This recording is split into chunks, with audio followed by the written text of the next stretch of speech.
Sign it, Mama. It's just a formality. The developers are waiting. Cash on the table.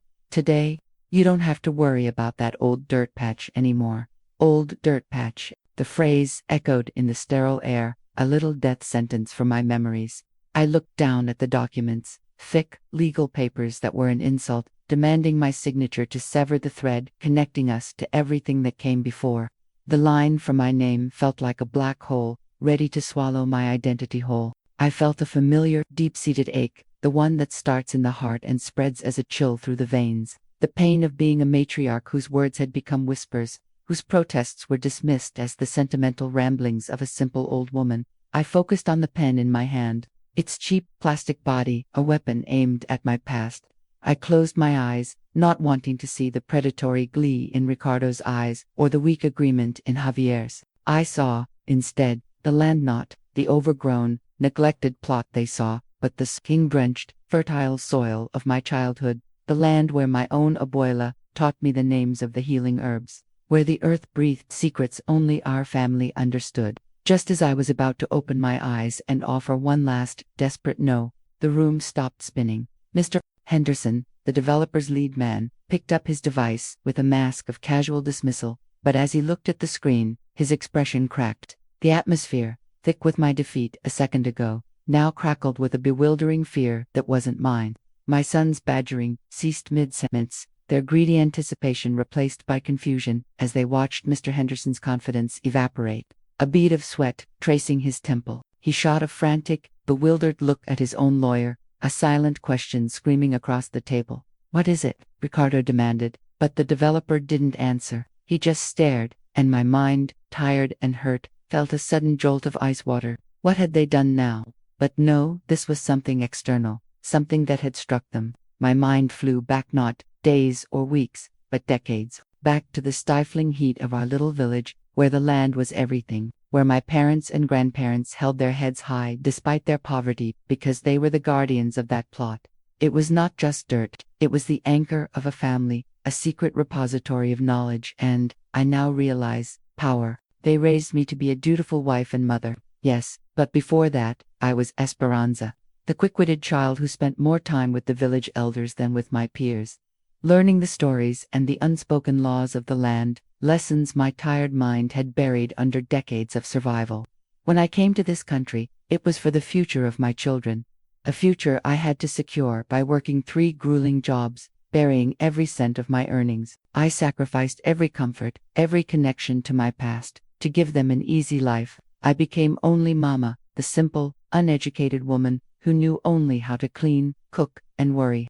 I gave them everything, and in return, they learned to see my life as a relic, my home as a stopping point on their own ascent, and the land the most precious thing I had saved as a disposable asset. The memory of their last visit was a fresh wound. They had come with glossy brochures of the condos, their voices a chorus of false concern. "Think of the security, Mama. No more worries." Javier had placed a hand on my shoulder, his touch heavy with condescension, as if I were a child who couldn't grasp the simple math of betrayal. In that moment, their pressure wasn't a months-long campaign, but the weight of that single brochure in my hands, the glossy image of a sterile balcony, a stark contrast to the living, breathing memory of the jacaranda tree my abuelo planted for my wedding. Their promise of rest felt like a sentence to a comfortable tomb. Today, as Ricardo pushed the pen into my hand, it was the ghost of that tree, not the months of arguing, that made my soul rebel. I finally let go of the pen, watching it roll off the papers and hearing the sharp, hollow thud it made on the table. In that moment of shocked silence, with the developer's face contorted in disbelief, I reached my absolute limit. The years of being Mama, the simple immigrant woman, the burden, the obstacle, it all coalesced into a blinding white rage. My son's demanding whispers, their disdainful looks, the casual cruelty of Mr. Henderson's smugness. It wasn't just about the land anymore. It was about my entire life being reduced to a piece of paper they could discard. I felt a physical snap inside me, a silent promise that I would never be underestimated or dismissed again. The sound that had frozen us all, that sharp crack, echoed again. It wasn't a car backfiring. It was too close, too contained, like a thick branch snapping under immense pressure. It came from the large, plate glass window of the notary's office. A spiderweb of fractures bloomed across its surface, a crystalline flower obscuring the view of the manicured street outside. Ricardo, ever the pragmatist, even in shock, was the first to move. "What the hell was that?" he muttered, stepping toward the window, his lawyerly instincts trying to categorize the threat. But I didn't move. My eyes were fixed on the fractured glass, seeing not the damage, but a reflection of my own shattered composure. That sound was the external manifestation of the break happening inside me. The mama who cleaned their messes and soothed their fears was receding, and someone else, someone with dirt under her nails and her abuelo's stubborn fire in her veins, was clawing her way to the surface. Mr. Henderson recovered his corporate smile, though it was strained at the edges. "Probably just kids. Nothing to worry about. Now, Senora Flores, if we could just—" "That is why I will not sign. This is not sentiment. This is memory. This is blood. Your great-grandfather carried the deed to that land in a leather pouch, sewn into the lining of his coat when he crossed the border. He slept with it under his head like a pillow. He fought for it, bled for it, not for a down payment on a condo, but for a future, a route. Potential doesn't put a roof over your head." "You think I am simple?" I said, my gaze moving from Ricardo's stunned face to Javier's defensive scowl, and finally landing on Mr. Henderson, who was beginning to look nervously at his watch.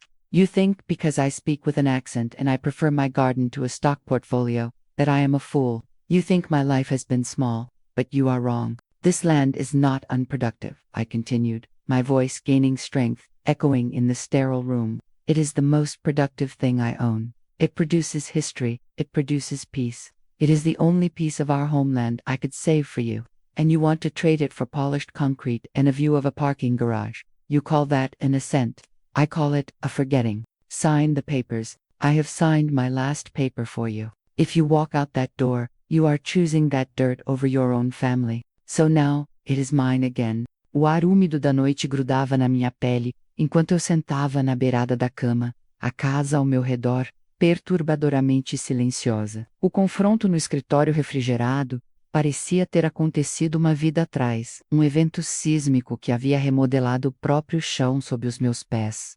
Meus filhos, Ricardo e Javier, não me seguiram para casa. O vazio que deixaram era um tipo diferente de silêncio.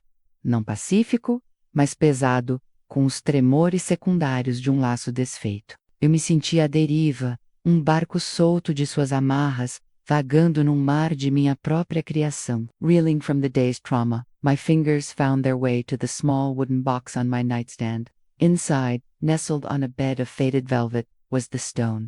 It was unassuming, a smooth, dark oval, no larger than a walnut, its surface worn to a soft sheen by decades of touch. I had carried it with me from the Lot decades ago, a piece of my homeland tucked into the pocket of my dress on the long journey north. My husband, a practical man, had called it a simple rock, but my abuelo, a man who spoke to the earth as if it were a living relative, had pressed it into my small hand and told me it was the anchor of the earth's energy, a piece of the mountain's heart. I curled my fingers around it now, its cool, solid weight a stark contrast to the trembling in my hands. Closing my eyes, I ran my thumb over its familiar surface, seeking the comfort of its permanence. I expected memories of Ricardo and Mateo as boys, chasing chickens through the yard, or the scent of my mother's sopa de fideo.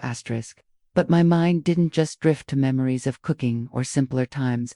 Instead, the stone felt like a key turning in a lock deep within me, opening a door I had forgotten existed. A scene erupted in my mind, vivid and sharp, not the sun-drenched fields, but the cool, shadowy interior of my father's study, a room forbidden to us children.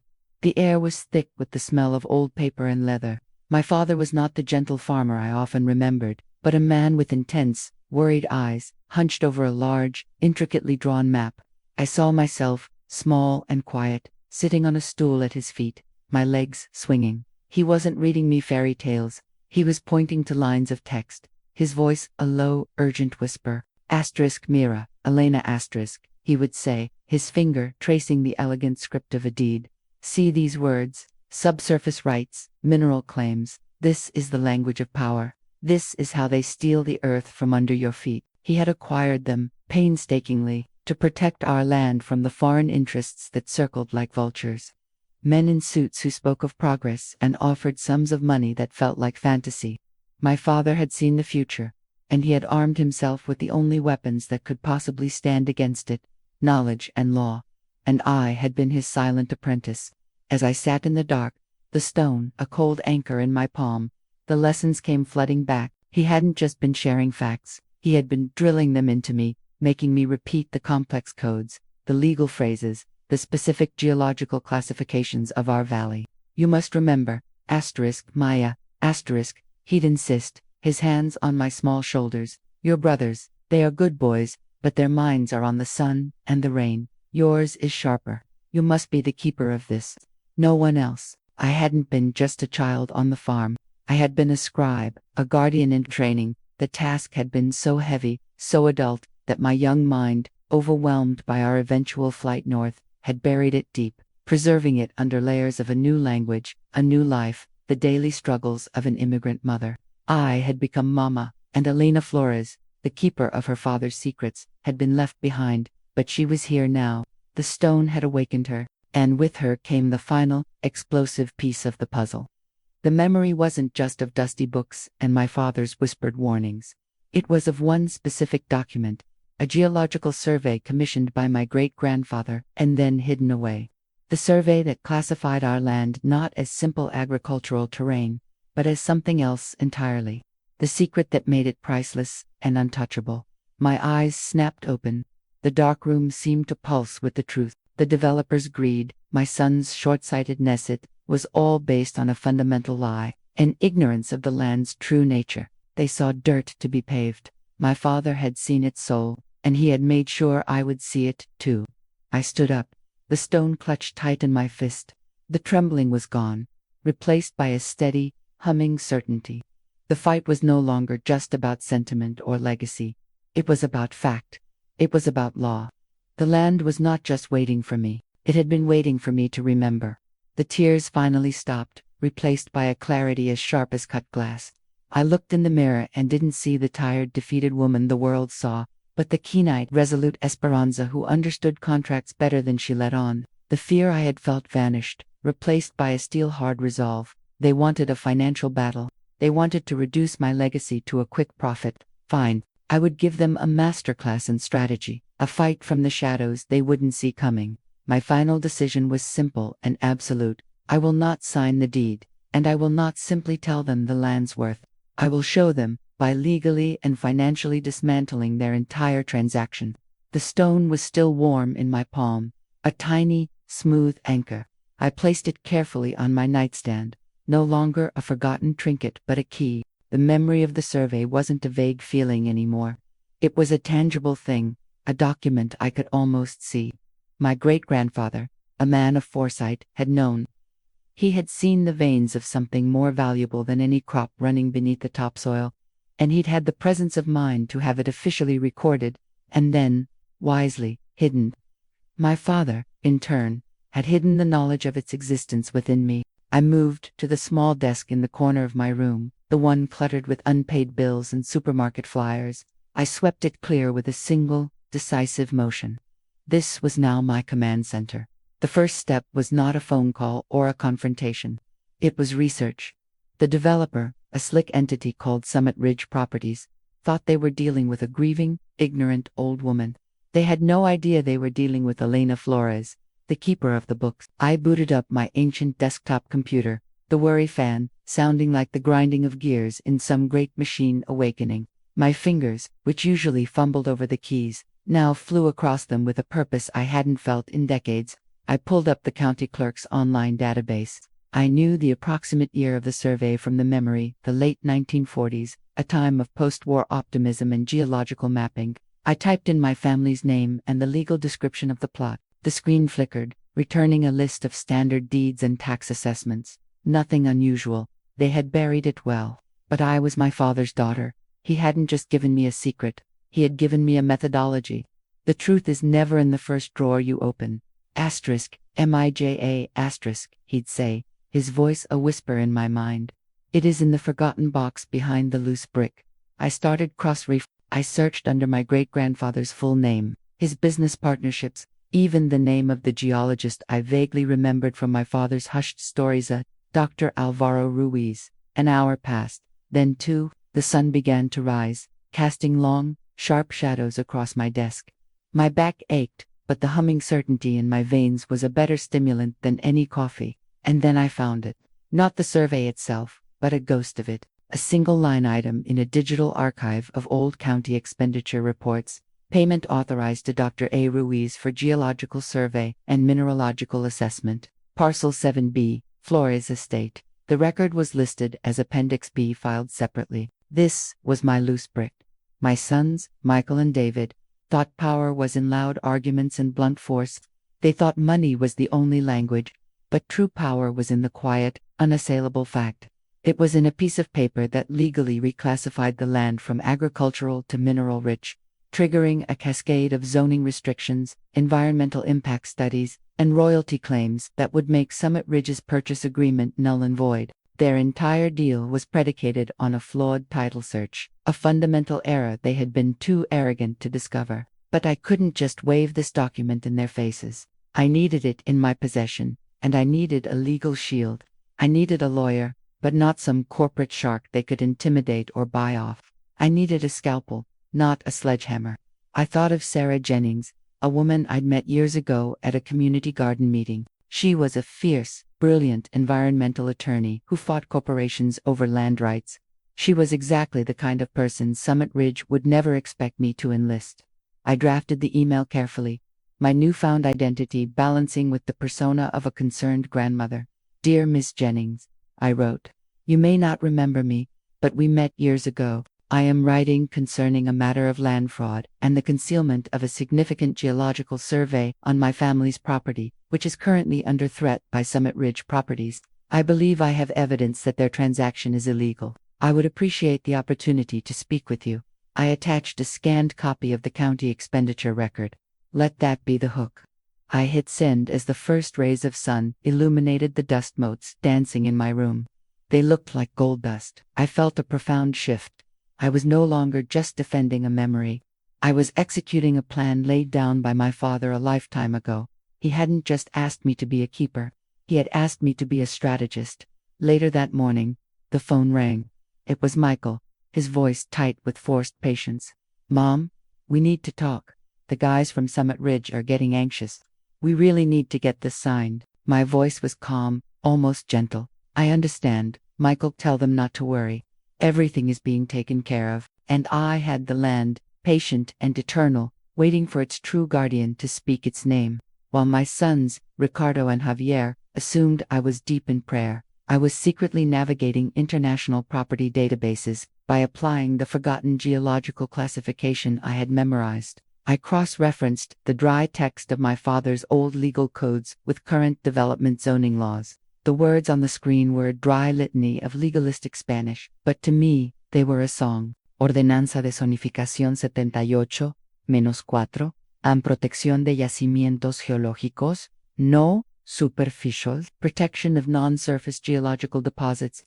My fingers, speckled with age, traced the digital scan of the document. My abuelo's signature was there, a faded, elegant scrawl next to that of a long-dead county clerk. He hadn't just been a landowner. He'd been an architect of the very rules that would, 50 years later, save his legacy. The injunction wasn't a simple no-building rule. It was more brilliant, more subtle. It designated that any land with a confirmed significant subterranean geological feature of a specific classification, the very one my father had burned into my memory, could not be rezoned for surface development without a full geological impact review by an independent panel. A review that had never been done. A review that Summit Ridge Properties, in their greedy haste, had never even known to commission. This was the bedrock of my father's plan. He hadn't just given me a rock, he had given me the key to a legal vault. The county expenditure record I'd sent to Ms. Jennings was the first thread. This zoning injunction was the entire tapestry. The laptop whirred in protest as I opened another tab, my heart hammering a rhythm that felt both ancient and brand new. I needed to find the connecting thread, the proof that our land, Parcela 117, was officially recognized under this classification. The developer's own fraudulent survey would be useless here. It was designed to hide the truth, not reveal it. I needed the original. I navigated to the National Geological Survey's archives, a site that looked like it hadn't been updated since the laptop was new. The search function was clunky, demanding specific file numbers I didn't have. Then I remembered the stone. I picked it up from my nightstand. It's cool, dense, weight, a comfort. My father's words echoed, asterisk the man who did the real survey. He marked the true charts with a symbol. Like this asterisk, he'd drawn it in the dirt. A circle with a line through it, like a planet with an equator, a sigil of truth. I began a painstaking search through digital scans of old survey maps from the region, my eyes straining against the pixelated faded lines. I zoomed in on the area where our land should be, scrolling inch by digital inch. The process was agonizingly slow, each minute a gift to Michael and his cronies, but I forced myself to breathe, to be as patient as the land itself, and then I saw it. There, on a chart dated 1965, in the precise topographical corner of Parcella 117, was the symbol. Faint, almost hidden in the shading of a contour line, but unmistakable. The circle with the line through it. My breath caught. I clicked on the map, and a file name popped up. Survey_117B_geological anomaly_sealed.pdf. Sealed. The word was a slap and a caress. It confirmed the concealment. With trembling fingers, I tried to open it. A password prompt appeared. Access restricted. Authorized personnel only. I was the authorized personnel. I was the keeper. But how could I prove that to a machine? A new thought, cold and clear, cut through the frustration. Ms. Jennings. She wasn't just a name from a ledger. She was a county clerk. What if her authorization, or the authority of her office, could unlock this? My email to her had been a shot in the dark about land fraud. Now I had a specific target. I needed that sealed survey. Just as I was formulating my next move, a soft knock came at my bedroom door. Mama, you've been there alone, Chimi. Are you feeling all right? It was Javier. His voice was laced with a concern that felt different from Michael's impatient greed. It was genuine, and it made the deception ache in my soul. I quickly closed the laptop, sliding it under a pillow just as the door opened a crack. I'm fine, mijo, I said, forcing a frail smile. Just a little tired. The prayers today were long. It will be good to talk tonight. They would come looking for a signature. They would bring their papers, their promises, their pressure. Let them. I opened a new email draft. The subject line, follow-up, regarding sealed geological survey for Parcella 117. I attached a screenshot of the map with my father's symbol, clearly visible. My sons were preparing for a negotiation. I was preparing for a war. And for the first time since this began, I knew exactly where my ammunition was buried. Naquele primeiro e caótico encontro no cartório, enquanto os homens pressionavam minha avó, meus olhos encontraram os de Helena, a jovem tabeliã. Havia uma centelha de reconhecimento silencioso em seu olhar. Não sobre o meu segredo, mas sobre a natureza predatória daqueles homens. A memória daquele momento voltou a mim mais tarde, enquanto eu, ex-estagiária de direito, reaprendendo a navegar por bases de dados públicas, mergulhava no histórico de ações judiciais contra a empresa. Foi então que percebi, aquele breve instante de cumplicidade no cartório não havia sido acidental, mas um convite silencioso para que eu mesma descobrisse a arma que precisava. Her email arrived just an hour after Javier left my room, a small, quiet miracle in the mounting storm. The subject was innocuous, Community Watch meeting notes. Inside, a brief, professional message about neighborhood solidarity was followed by a list of hyperlinks, each a breadcrumb leading into the dark forest of corporate law. I felt a surge of gratitude so sharp it brought tears to my eyes. I was not as alone as I had felt.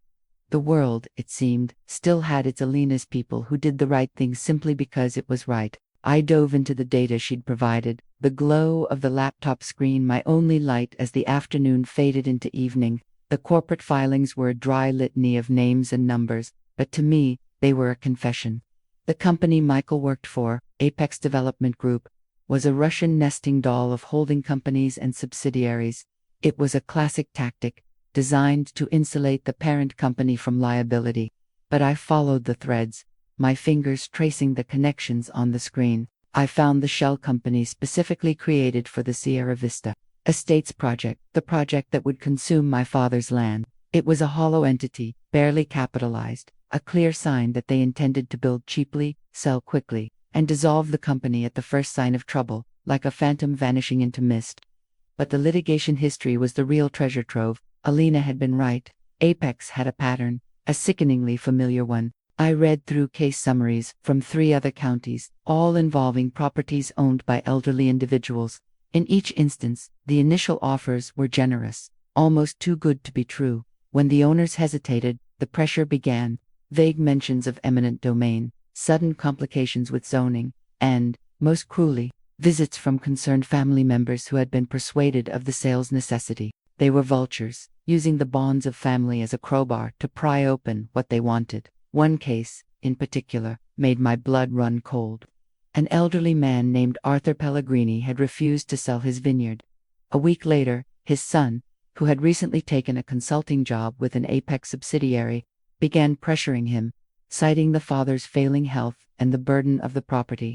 The case was settled out of court, the terms sealed. I could imagine the quiet, desperate conversations in that house, so similar to the ones happening in mine.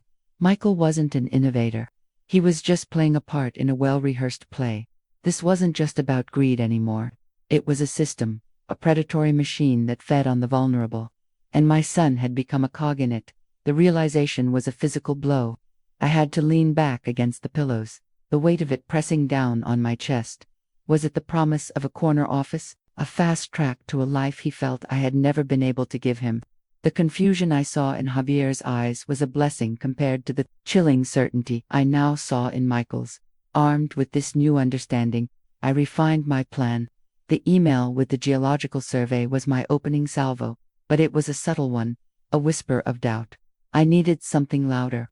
I began drafting a new document, not for the developers, but for my sons. I titled it, A History of Parcella 117.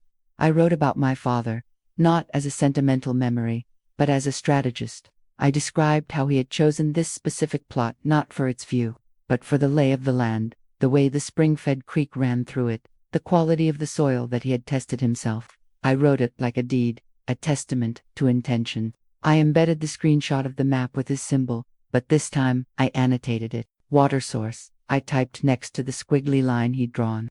Stable bedrock. I was translating my father's language into one my businessman's son might understand, the language of asset value and long-term viability. The sound of a car door slamming outside jerked me from my work. My heart hammered against my ribs. I quickly saved the document, closed the laptop, and slid it back under the pillow. I smoothed the bedspread with trembling hands and picked up my rosary, the cool beads, a familiar anchor. Voices echoed in the hallway, Javier's low rumble and Michael's sharper, quicker tones, and a third voice, smooth and unfamiliar. The man from the company.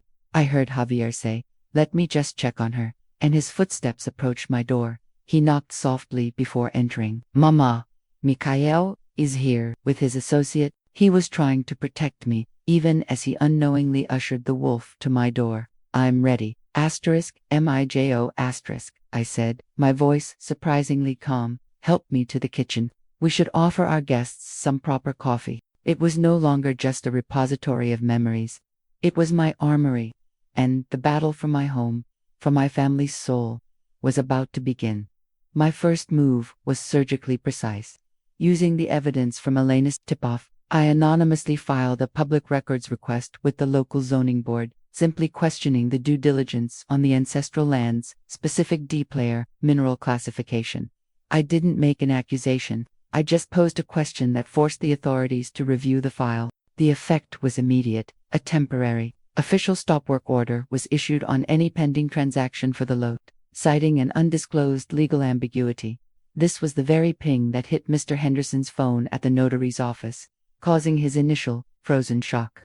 I saw the tremor in his hand as he read the screen, the professional polish cracking for a single, beautiful second. He recovered quickly, of course, his face smoothing into a mask of polite confusion. "It seems there's a minor administrative inquiry," he said. His voice a low, calming hum, meant to soothe my son's rising panic. "A simple clarification. Nothing to worry about, Michael." These things happened. I kept my face a placid lake, focusing on the slow, deliberate task of pouring coffee. The rich, dark aroma filled the kitchen, a familiar domestic weapon. Perhaps they are finally checking the maps properly, I said, my voice thin but clear. Your grandfather always said the government's papers were wrong, that they missed the true depth of things. I let the words hang there, a seemingly senile murmur, but I saw Henderson's eyes flicker towards me, assessing. I'm sure it's as a formality, Mama Javier said, his hand warm on my shoulder. He was trying to diffuse the tension, to protect me from the unpleasantness. Of course, Henderson agreed, accepting the chipped porcelain cup I offered him. His fingers brushed mine, and they were cold, unnaturally so. We'll have it sorted by tomorrow. The potential here is too significant to be delayed by a clerical error. He took a sip of the coffee, and I allowed myself a small, internal smile. I had brewed it Café de Huella *, the way my father taught me, with a pinch of cinnamon and piloncillo sugar. It was a taste of this land, of this house.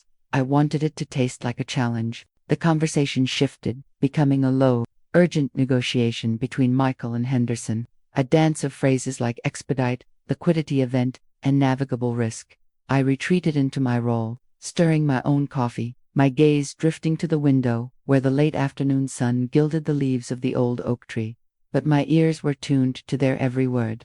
They thought I was adrift in memory, but I was charting their strategy, learning the contours of their greed. Later, after Javier had reluctantly returned to his own family and Michael had escorted a tense Mr. Henderson to a hotel in town, the silence of the house felt different. It was no longer empty, it was charged. I waited until the deep of the night, until the only sound was the chorus of crickets, before retrieving my laptop from its hiding place. The glow of the screen illuminated my face, a conspirator in the dark. The temporary stop was a victory, but a fragile one. It was a thorn, not a sword. Henderson was right. He would untangle it. I needed something more permanent, something that would make the land toxic to his kind of enterprise.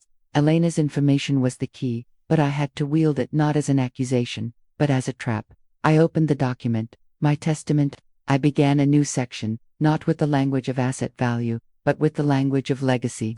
I wrote about my father's voice, a gravelly sound that seemed to rise from the soil itself. I described the day he took me to the place he called La Boca de la Tierra, Earth's mouth. It was a small, seemingly insignificant seep where water pooled before vanishing back into the ground. This, he had said, his hand resting on the damp clay, is the heart's blood. You don't poison it. I wrote that the unique shale composition he knew as the Whispering Layer acted as a natural aquifer, feeding not just our creek, but the entire watershed downhill.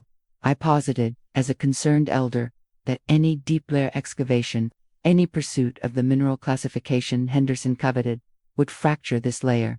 It wouldn't just be an environmental violation, it would be a liability of catastrophic proportions. The runoff, the contamination potential for the town's water supply, the lawsuits would be endless. I wasn't just filing a request anymore, I was drafting a story, a prophecy of ruin. I embedded the screenshot of the map once more, but this time, I drew a delicate, digital arrow from the stable bedrock notation to a point just beyond our property line, where the town's main well field was located.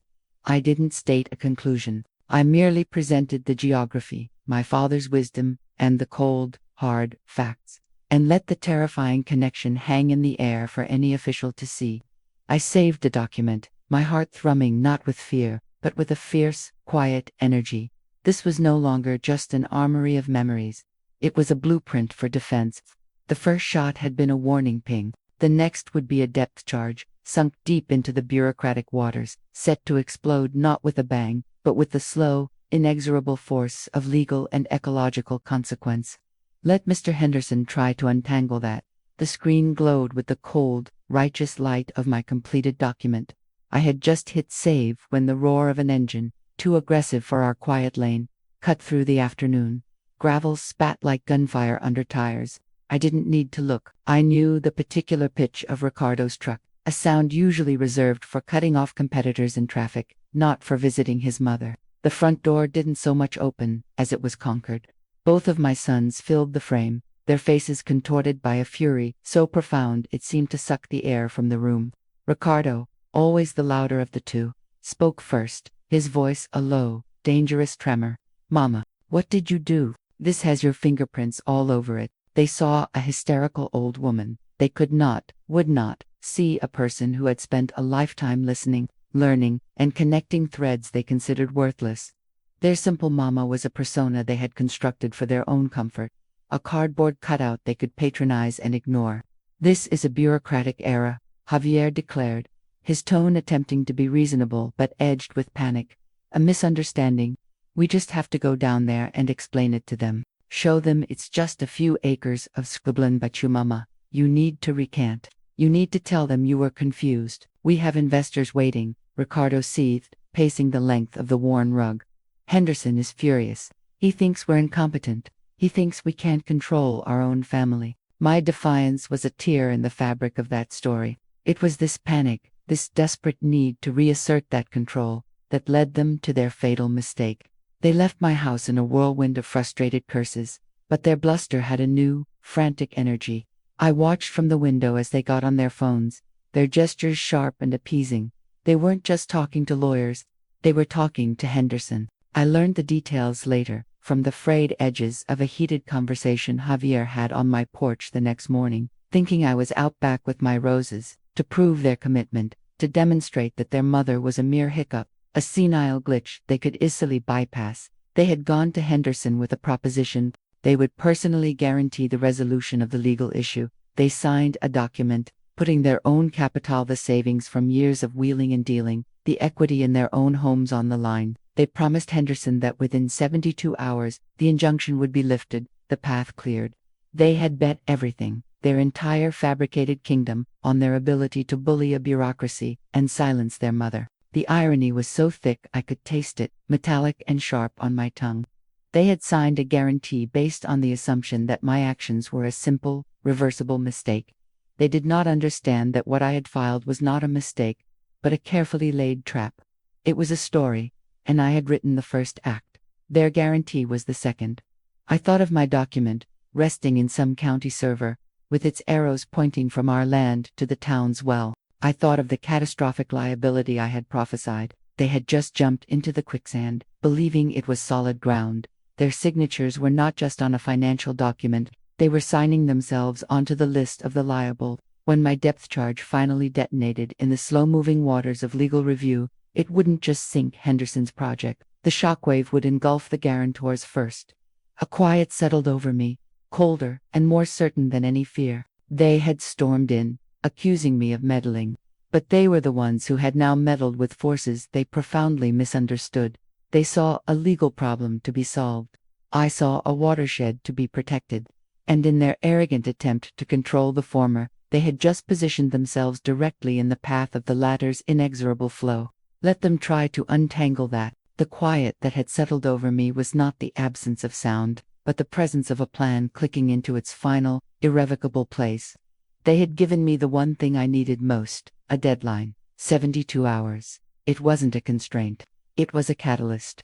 Their frantic, arrogant guarantee had lit a fuse, and I knew exactly how to direct the blast. I didn't go to the press. The press was a blunt instrument, a noisy circus that could be manipulated, distracted, or bought. My sons and Henderson were experts at that kind of warfare. No, I needed a scalpel, an entity with its own immense weight, its own legal gravity, that would act not out of civic duty, but out of cold, calculated self-interest. I needed a predator to smell blood in the water. Alina was my conduit, while my sons saw her as my meek, aging companion, a woman who tended her herb garden and made pottery. They had never understood the sharp, analytical mind that lay beneath the gentle exterior. She had been a researcher for the State Geological Survey before it was fashionable for women to be anything other than secretaries. She still had the maps, the contacts, the language. "It's time," I said to her over tea that evening, the steam rising between us like a ghost. "The injunction is the lock. We need to show them the treasure they're trying to break into." She unfolded a topographical survey on her kitchen table, its creases as familiar as the lines on our hands. Her finger, tracing a path I had memorized from my own document, landed on the shaded area adjacent to our property, the land my sons and Henderson were so desperate to pave.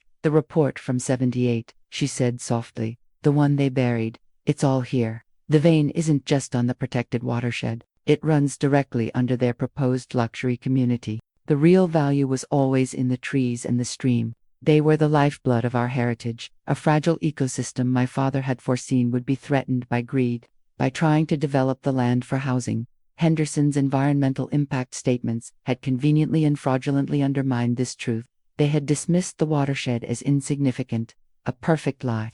We didn't leak it to the newspapers. Alina used an old, secure channel to send a heavily redacted but tantalizingly specific excerpt from the 1978 survey to a rival firm, Geotac International. We chose them because they were hungry, aggressive, and had a long-standing, bitter rivalry with the consultancy Henderson had paid to whitewash the geology. We weren't handing them a story. We were handing them a billion-dollar opportunity wrapped in a legal bludgeon. The reaction was faster than even I had anticipated. Geotac didn't send a letter, they launched a missile. Within 48 hours of my son's grand guarantee, a formal legal challenge landed on the desk of every relevant county and state official. It wasn't a complaint about a local zoning dispute. It was a claim of gross misrepresentation and intentional concealment of a strategic mineral asset, citing potential national interest implications. It accused Henderson Development of a deliberate scheme to devalue and acquire land containing a resource of paramount economic and strategic importance. All I filed was a little thing about the water table. From my father's memory, I could almost hear his teeth grinding through the receiver. Then came the call from my eldest. The arrogance was gone, replaced by a breathless, panicked confusion. "Mother, what have you done? There's a lawsuit. Not from the county, from some international company. They're saying the land is worth. It's insane. And the guarantee, our guarantee, their personal guarantee, the one that put their homes and savings on the line, wasn't just for a simple zoning variance anymore. It was a guarantee that Henderson had clear title and had disclosed all material facts about the property. By concealing the mineral report, Henderson had committed fraud. And my sons, in their desperate arrogance, had personally guaranteed that fraud. They weren't just liable for the project's failure. They were now financially entwined in the deliberate devaluation of a sovereign asset. I listened to his sputtering, his voice cracking with a fear he couldn't even fully comprehend. He saw a lawsuit. I saw a watershed protected, not by a sentimental injunction, but by the cold, unassailable logic of capitalism and law. They had tried to bully a bureaucracy, but they had now attracted the attention of a far more powerful and ruthless one. I finally spoke, my voice quiet and steady. "You told me I was meddling. You said I didn't understand how the world works. But it seems you are the ones who didn't understand the ground you were standing on." I hung up, the silence returning, colder and more satisfying than before. They had jumped into the quicksand, and now the earth itself was swallowing them whole. The shockwave was just beginning. My sons, their fortunes shattered and their arrogance finally broken, did attempt one last, desperate appeal, but I was already gone, the keys to my new life warm in my hand. Their pleas, now born of ruin rather than entitlement, echoed in a past I had firmly closed the door on. But this time, the room was different. Or perhaps I was. The air, once heavy with the scent of ambition and polished wood, now smelled of cold sweat and fear. The developers, two men in expensive suits that now seemed to hang loosely on their gaunt frames, didn't bother with pleasantries. Their briefcases were open, spewing forth a chaos of legal documents, each one looking more like a writ of execution than a contract. My sons flanked me, not as protectors, but as jailers, escorting a prisoner to a signing that was their only hope of parole. Eleanor Henderson, the lead developer, began, his voice strained. "This is a simple waiver. It states that you were aware of the geological surveys and that any omission was a mutual oversight. It cleans this mess up for everyone. Is that what we're calling a deliberate concealment of strategic mineral assets now?" I saw the boy who used to chase fireflies in the very field they wanted to pave over, but that boy was buried under layers of panic and avarice. "You put it there," I said, not unkindly, but with a finality that made him flinch. "You were so sure you understood the levers of power. You just didn't know which one was attached to the trap. Sign the damn paper, or we all go down together. The only thing I am guilty of is having sons who were so eager to sell their father's legacy that they didn't bother to read what they were guaranteeing." A woman walked in, accompanied by a man with the impassive demeanor of a federal agent. She was impeccably dressed in a severe, dark suit, and she carried an aura of unassailable authority that immediately sucked the remaining oxygen from the room. "Henderson, Cross," she said, her voice crisp and devoid of emotion. "I am Anya Sharma, legal counsel for the Sovereign Wealth Fund of the Republic of Caledon, and this," she gestured to the man beside her, "is a representative from the State Department's Office of Foreign Assets Control.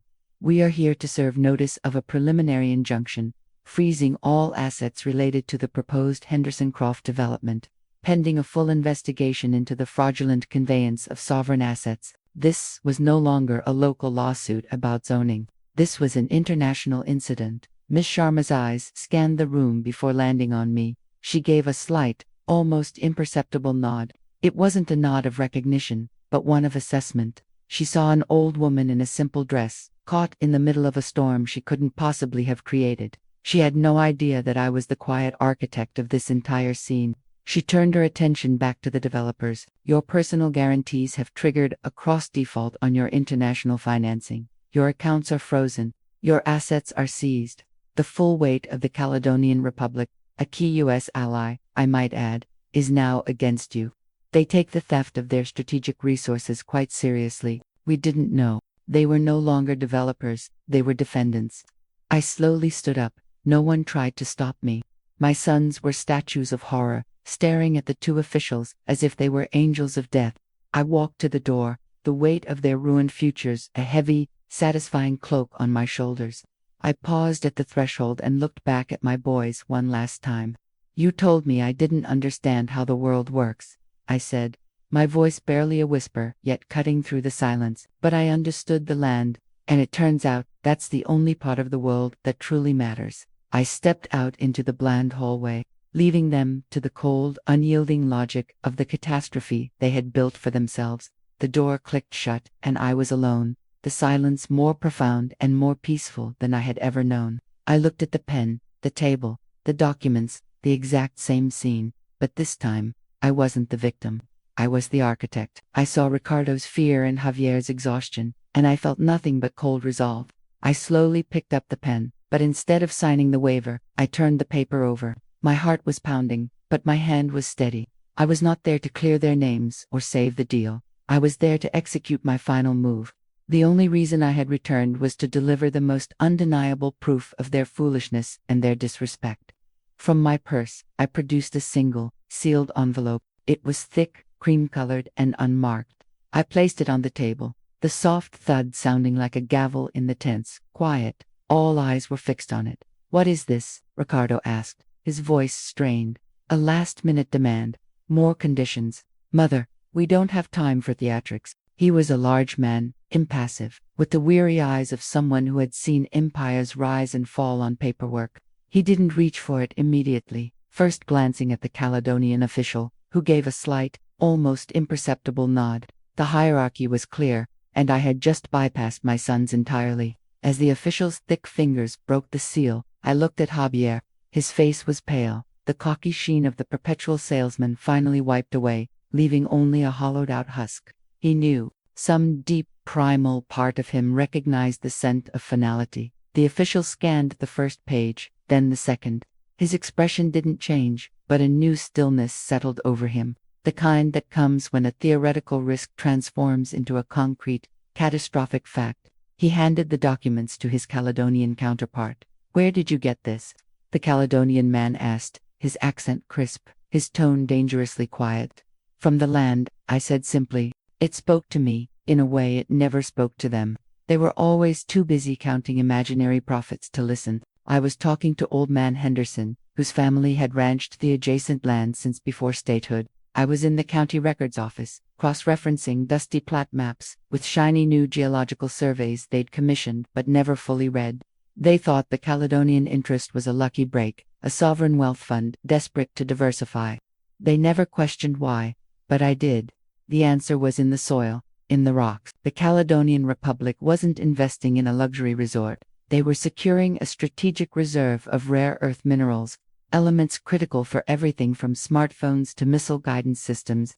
The land my husband and I had poured our lives into wasn't just fertile, it was priceless. And my sons, in their glorious avarice, had sold it. Worse, they had sold it without clear title. A century-old mineral rights claim, never properly extinguished, lay like a landmine beneath their signatures.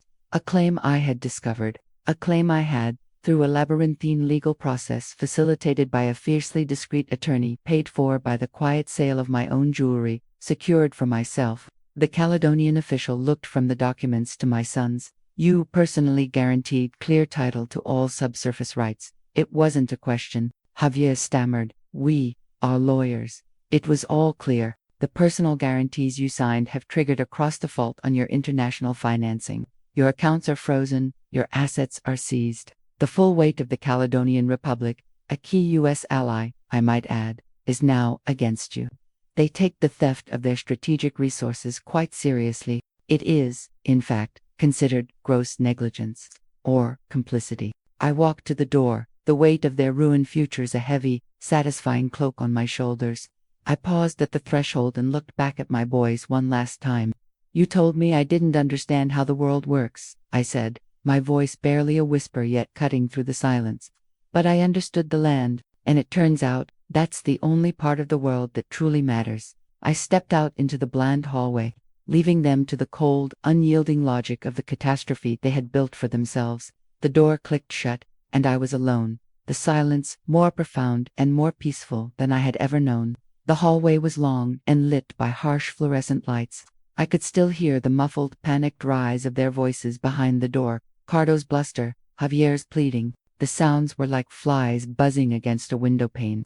Irritating, but ultimately powerless. I didn't hurry. I let my heels click a slow, measured rhythm on the linoleum floor, a final drumbeat for their downfall. Outside, the afternoon sun was warm on my face. The air smelled of cut grass and distant rain, a world away from the chilled, recycled atmosphere of the conference room. I stood on the curb, not waiting for a car, just breathing, a weight I had carried for decades. The weight of their expectations, their disappointments, their casual cruelties, was gone. In its place was a clean, sharp freedom. I reached into my pocket and pulled out a single, ordinary key. It was for a small house I'd bought, sight unseen, in a quiet town in the mountains. It had a porch that faced east, toward the sunrise. There was no homeowners association, no strategic mineral deposits, just a patch of land for a garden. A black sedan I hadn't noticed before pulled up silently beside me. The rear window slid down. The Caledonian official looked out, his expression unreadable. The matter will be handled with discretion, Mrs. Gable, he said, as agreed. The Republic is in your debt, and your sons, not to the empty shell of a house they'd tried to take from me, but to the new one, the one I'd chosen for myself. The land had given me one last gift, not just revenge, but a future. And for the first time in a very long time, I was eager to see what would grow. I didn't sign. Instead, I stood up, the defiance in my posture a stark contrast to my usual submission. My gaze locked with Mr. Henderson's as I repeated the words he had once dismissed. You don't understand what this land truly is. Then, I reached into my purse. The air grew still as I produced a single, perfectly folded document, its aged paper whispering of old secrets. I placed it on the table between us, the soft thud landing with the weight of an ultimatum. It was the certified mineral rights deed, the truth I had safeguarded for this very moment. The room erupted in panicked shouts, but the shock on their faces, especially my sons, was a sight to behold. It was a tableau of greed unraveling in real time. Mark's face, usually so smug and condescending, went slack with a confusion so profound it bordered on idiocy. David, ever the more emotional of the two, slammed his hand on the table, a vein throbbing grotesquely at his temple. What is this nonsense, Mother? Mark finally managed, his voice a strained whisper. I mean it, Odie. That's absurd. There's nothing under that land but clay and old roots. They approached me 6 months ago. The deed in my possession was ironclad, a relic from my great-grandfather's era that had been quietly passed down to me. The eldest daughter, a secret trust my husband had never bothered to understand, and my sons had never dreamed to ask about. You've been negotiating with a foreign power, behind our backs. David sputtered, his betrayal painted in broad, childish strokes across his face. He looked at me not as his mother, but as a rival who had outmaneuvered him. You left me no choice, I said, my gaze sweeping over both of them. You were so eager to sell my history, my peace, for a quick profit. You saw me as an obstacle to be managed, a signature to be coerced. You never considered that I might have a move of my own. I picked up the purchase agreement they had placed before me. The one that would have consigned me to a sterile condo while they divided the spoils. I tore it neatly in half, then in half again, letting the pieces flutter onto the polished table like confetti at a funeral for their ambitions. This meeting is over, I stated. I gathered the precious deed back into my purse, the soft leather a comforting weight in my hand. The land is not, and never was, yours to sell. I didn't need to see their faces anymore. The image was already seared into my memory, a trophy I would carry forever. The elevator ride down was silent, my reflection in the brass doors showing a woman I was only just beginning to recognize. Her spine was straight, her eyes held a light I hadn't seen in decades, and the ghost of a smile played on her lips. Out on the curb, not waiting for a car, just breathing, a weight I had carried for decades, the weight of their expectations, their disappointments, their casual cruelties, was gone. In its place was a clean, sharp freedom. I reached into my pocket and pulled out a single, ordinary key. It was for a small house I'd bought, sight unseen, in a quiet town in the mountains. It had a porch that faced east, toward the sunrise. There was no homeowners association, no strategic mineral deposits, just a patch of land for a garden. A black sedan I hadn't noticed before pulled up silently beside me. The rear window slid down. The Caledonian official looked out, his expression unreadable. "The matter will be handled with discretion, Mrs. Gable," he said, as agreed. "The Republic is in your debt, and your sons, not to the empty shell of a house they'd tried to take from me, but to the new one, the one I'd chosen for myself. The land had given me one last gift, not just revenge, but a future. And for the first time in a very long time, I was eager to see what would grow."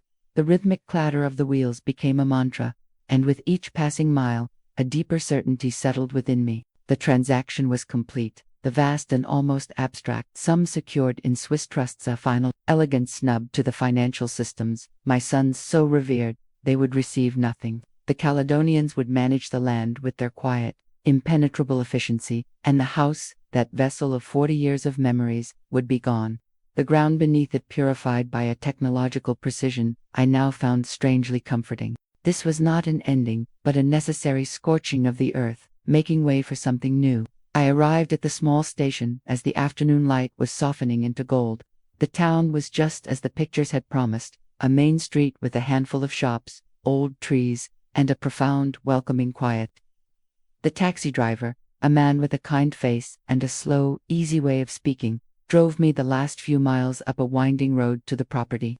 And there it was, a simple cedar-sided house with a deep porch nestled in a clearing among tall pines. The key turned smoothly in the lock. The air inside was cool and smelled of wood and possibility. It was empty, save for a single wooden crate in the middle of the living room floor. I pried it open with a crowbar left by the door. Inside were my new beginnings, gardening tools, a set of cast iron pans, a packet of wildflower seeds, and a few books. The things I had chosen for myself, for this life. I walked out onto the porch. The view was breathtaking, a vast expanse of forested peaks rolling away to the horizon, to the east, just as promised. Tomorrow, I would wake early to see the sunrise. Tonight, I would sit in this silence, this glorious, unbroken silence, and simply be. The chapter of being a wife, a mother defined by the demands of others, was closed. This was my prologue. My plan reached its devastating conclusion as I calmly placed a third document on the table. A cease and desist order issued by the new geological firm, my secret ally, which legally superseded all other claims, citing the fraud and the environmental risk of the development. This maneuver not only blocked the sale entirely but also legally mandated an independent audit of the developers' finances due to the questionable nature of their contracts, a move that would financially ruin Mr. Henderson. My sons, who had signed that personal guarantee, were not only stripped of their imagined profit, but were now facing severe financial consequences for having guaranteed an illegal transaction. Checkmate. The silence in the study was no longer comfortable. It was atomic, a vacuum sucking the air from the room. I watched the understanding detonate in their eyes, not all at once, but in a series of rapid, crumbling collapses. Arthur's face, usually a mask of patrician calm, blanched to the color of old parchment. The document in his hand trembled, a tiny, frantic vibration that betrayed the seismic shock coursing through him. Robert's reaction was more visceral. A low, guttural sound escaped his lips, part groan, part curse, as he shoved his chair back, its legs screeching against the hardwood, a sound I had always hated. It was the perfect, grating soundtrack to their undoing. You can't," Robert stammered, pointing a trembling finger at me, his eyes wide with a mixture of fury and sheer, unadulterated panic. This is malicious. It's a setup." Personally, by aligning with them, I had insulated my actions from any claim of personal vendetta. It was all just cold, hard, legal fact. Mr. Henderson found his voice, a blustering, red-faced roar. "I'll fight this. I'll sue you for everything you've got, you old bitch. The life you were so eager to sell off no longer exists." The movement was slow, deliberate. I felt 100 years old, and yet lighter than I had in decades. "I suggest you contact your attorneys. You're going to need them." I changed out of the stiff, formal dress and into a pair of soft, worn trousers and a simple linen shirt, clothes that felt like me, not the ghost of someone's wife or mother. The taxi arrived precisely on time. As we pulled away from the curb, I allowed myself one last glance at the grand facade, the manicured lawns, the empty windows. There was no nostalgia, only a profound sense of release. It was a beautiful prison, but a prison nonetheless. I arrived at the small station as the afternoon light was softening into gold. The town was just as the pictures had promised, a main street with a handful of shops, old trees, and a profound, welcoming quiet. The taxi driver, a man with a kind face and a slow, easy way of speaking, drove me the last few miles up a winding road to the property, and there it was, a simple cedar-sided house with a deep porch, nestled in a clearing among tall pines. The key turned smoothly in the lock. The air inside was cool and smelled of wood and possibility. It was empty, save for a single wooden crate in the middle of the living room floor. I pried it open with a crowbar left by the door.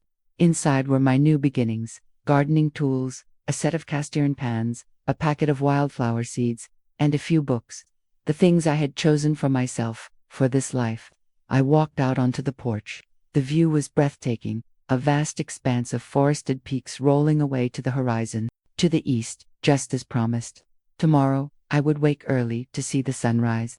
Tonight, I would sit in this silence, this glorious, unbroken silence, and simply be. The chapter of being a wife, a mother defined by the demands of others, was closed. This was my prologue. A cool breeze whispered through the pines, carrying the scent of damp earth and resin. Somewhere in the distance, a lone bird called, its song clear and unanswered. I sank into a rocking chair that had been left on the porch, its joints creaking a gentle welcome. There were no phones ringing, no demands, no carefully constructed sentences to navigate. There was only the slow, steady beating of my own heart, a rhythm I was finally learning to recognize as my own. The vengeance I had wrought in that study felt like a lifetime away, a necessary but closed book. Here, on this mountain, with the sky deepening to violet above me, I was not a destroyer of worlds. I was just a woman, alone, at the very beginning of everything. I stood there, watching their total defeat. The developers were escorted out, their empire of lies collapsing before my eyes. My sons, utterly broken, were led away without a backward glance. Their shame, a palpable force that sealed a lasting silence between us. The money, their false idol, was gone. But for me, this was never about the money. It was about the restoration of my own dignity. As the dust settled on the empty fields, a profound peace descended. The land, my constant and honest companion, stretched out before me, and in its enduring strength, I found my own. They had lost everything they valued, but in their absence, I had regained myself. The silence they left in their wake was different from the one on my mountain. This was a hollow, urban silence, filled with the ghosts of their shouting and the stale scent of greed. I walked through the empty rooms of the house I had shared with their father, my footsteps echoing on the polished floors. It felt like a museum dedicated to a life I had never truly inhabited. I had been a curator of their comfort, a preserver of their legacy, but never the main exhibit. Now, the exhibits were gone, and the curator was closing the doors for good. My lawyer, a sharp, efficient woman named Angela, met me there an hour later. "It's done," she said, handing me a final set of documents. "The funds have been liquidated as you instructed, and the charitable trusts are established. The boys, Their access is conditional, as we discussed. It will cover necessities, but no more yachts. She allowed herself a small, satisfied smile. I nodded, feeling a weight not of sadness, but of finality. The machinery of my old life was now officially, legally, dismantled. And the house? I asked, my voice sounding strangely clear in the vast emptiness. The offer is solid. The new family wants to move in by the end of the month. They have a daughter who plays the piano. She gestured to the grand piano in the living room, a beautiful, imposing thing my husband had insisted on, though no one ever played it. I imagined a young girl filling this hollow space with music, with life, with a future that wasn't built on secrets. It's a good fit, I said, and I meant it. I spent one last night in the house, sleeping in my old room on a cot I had brought in. I didn't sleep much. I listened to the city sounds, the distant wail of a siren, the hum of late-night traffic, and compared them to the mountain's chorus of wind and crickets. There was no contest. The city was a nervous system constantly firing. The mountain was a deep, steady breath. The next morning, I packed a single suitcase with the few personal items I wanted: my grandmother's lace tablecloths, a photograph of my parents on their wedding day, my own journals filled with pressed flowers and quiet thoughts. Everything else could be sold or donated. I was leaving the gilded cage, and I saw no need to carry its trinkets with me. The drive back to the mountains felt like a homecoming. With each mile, the tightness in my shoulders began to ease. The air grew cleaner, the sky wider.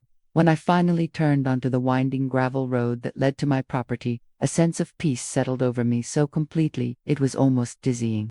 And there it was, my simple cedar-sided house with its deep porch, waiting patiently among the tall pines. The key turned smoothly in the lock, and the cool wood-scented air inside welcomed me back. It was no longer just a house of possibility. It was my home. I walked through the empty rooms, my footsteps soft on the bare floors. In the living room, the wooden crate I had pried open days before still sat. I looked inside again at my new beginnings, the sturdy gardening tools, the heavy Castillon pans that would learn the secrets of my cooking, the packet of wildflower seeds. I picked up one of the books, a volume of Mary Oliver's poetry. I carried it out onto the porch and sank into the rocking chair. The view was still breathtaking, the vast expanse of forested peaks rolling away to the horizon, but today it held a new meaning. Yesterday's victory wasn't a climax. It was an affirmation. It proved that the woman sitting on this porch was not just hiding from her past, but was capable of shaping her future. The vengeance I had wrought was indeed a closed book, but the quiet strength I had discovered in the process was the foundation of this new one. A cool breeze whispered through the pines, and this time, I didn't just hear silence, I heard freedom. I opened the book of poetry and read a random line. Tell me, what is it you plan to do with your one wild and precious life? I was a woman who had already faced the end of one world and had chosen to build a better one, right here, with my own two hands. The chapter of being a wife, a mother defined by demands, was not just closed, it had been edited, its final pages rewritten, with a justice that was both terrible and clean. This was not my prologue anymore. This was chapter 1.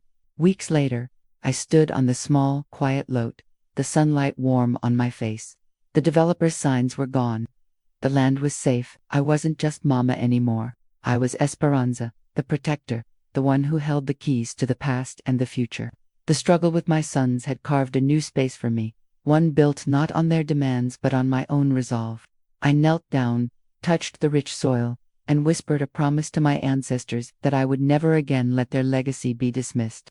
The simple, overgrown patch of earth was no longer a burden. It was the ground upon which my hard-won dignity finally took root. The air smelled of damp earth and the sweet, peppery scent of the wild mint that stubbornly pushed through the cracks near the old stone wall. It was a smell of life, not decay. I had come here directly from the hardware store, my old sedan now carrying bags of topsoil, a new, sharp-edged trowel, and the packet of wildflower seeds from the crate on my porch. The tools felt different in my hands now. The trowel wasn't just a tool for digging. It was a key for unlocking what lay dormant. I started not with ambition, but with attention. I didn't try to clear the whole lot in one afternoon. Instead, I focused on a small rectangle near the center, where the sun pulled longest during the day.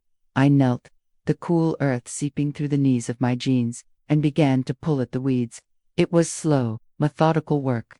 Each root I extracted felt like pulling out an old, bitter thought that had taken hold. My hands, which had once been so soft, were now calloused, marked with small nicks and scratches that I wore like badges of honor. These were the hands of a woman who did things, who changed her world inch by inch.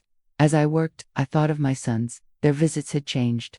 Last Sunday, Michael had come, not on my designated day, but because he'd found an old photograph of his great-grandfather standing right here, next to a young pecan tree that was now a towering giant. He held the photo with a kind of delicate awe I'd never seen in him before. "Is this the same tree, Mama?" he'd asked, his voice quiet. I'd looked from the faded sepia image to the gnarled, living bark and nodded. "It is. He planted it the year he bought this land, with his first real paycheck from the mill." Michael had just stared, connecting a dot in his own history that he'd never known was missing. That was the power I held now. It wasn't about obedience. It was about revelation. After an hour, my small plot was clear. The dark soil was exposed, rich and promising. I opened the seed packet. The tiny, desiccated specks looked like nothing, like dust. It required an act of faith to believe they held the potential for color and life. I scattered them with a wide sweep of my hand, as I'd seen my own mother do in her garden a lifetime ago. Then, using my hands, I gently patted the earth over them, a tender burial that was also a birth. Sitting back on my heels, I wiped my forehead with the back of my wrist. The silence of the Lot was different from the silence of my mountain porch. Here, the silence was layered with echoes, the ghost of my grandmother's laughter, the rumble of my father's truck, the whispered dreams of those who had stood on this ground before me. It wasn't an empty silence, it was a full one. I was not alone here. A car door slammed, pulling me from my thoughts. I looked up to see Sarah from the Historical Society walking toward me, a folder tucked under her arm. Her smile was wide and genuine. "Esperanza, I thought I might find you here. It's not a guarantee, but it's a huge first step." They would have to see it as a place where a story began. Sarah left me with a wave and a promise to call about the next council meeting. I stood there for a long time, the folder in one hand, my dirty trowel in the other. The sun was lower now, casting long, deep shadows across the land. I looked at the freshly turned earth of my small garden, a dark scar of hope against the wild green. I had come here thinking I was building a memorial, a monument to the past. But as I felt the cool evening air brush against my skin, I understood. I wasn't just preserving a legacy, I was adding to it. The wildflower seeds under the soil were my verse in this family's long poem. This wasn't an ending, it was another beginning. And for the first time, that thought didn't terrify me. It filled me with a quiet, steady joy. I was not just the keeper of the past, I was the planter of the future.